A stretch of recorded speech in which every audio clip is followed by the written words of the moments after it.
This channel does not promote any violent, harmful, or illegal activities. All content provided by this channel is meant for an educational purpose only. মৃতাঞ্জলি দিয়ে দিয়েছিলেন, কিন্তু তারপরও সেই নিয়ে দুই বিধায়কের বিধানসভার মধ্যে পর্যন্ত কথা কাটাকাটি, সেটা সাংবাদিকরাও জানেন এবং দূরদর্শনের মাধ্যমে বা কল্যাণে এটা অনেকেরই দৃষ্টিগোচরে এসেছিল।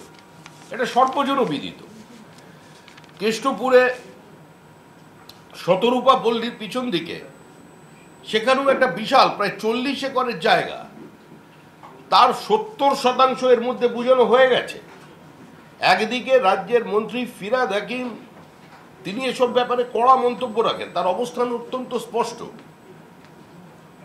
তিনি যেভাবে দাওয়াতে ইসলামের কথা বলেন, সেই একইভাবে তিনি বলেন যে কোনোভাবে কোনো পুকুর, কোনো জলাশয়কে যদি বন্ধ করে বোঝানো হয়, কোনোভাবে তার ক্ষতি করার চেষ্টা হয়, সরকার কঠোর পদক্ষেপ নেবে। কিন্তু এই সরকার যে সম্পূর্ণ বিবৃতি দিয়েই নিজেদের শেষ থাকে, সেটা সবচেয়ে বড় উদাহরণ হলো যে আজকে শুধুমাত্র রাজনৈতিক উদ্দেশ্য প্রণোদিতভাবে অত্যন্ত তাড়াতাড়ি ওয়েটল্যান্ডের ওপরে যে 2007 সালে রাজ্যের মুখ্যমন্ত্রী, তদানীন্তন বিরোধী দলনেত্রী এবং রেলমন্ত্রী তার যে প্রজেক্ট তৈরি করেছিলেন কবি সুভাষ, সেই কবি সুভাষের বিশেষজ্ঞরা বলছেন যেখানে একটা জিও ইঞ্জিনিয়ারিং প্রবলেম তৈরি হয়েছে, তার কারণ হচ্ছে কোনো নিয়ম বহির্ভূতভাবেই যে আজকে সেখানে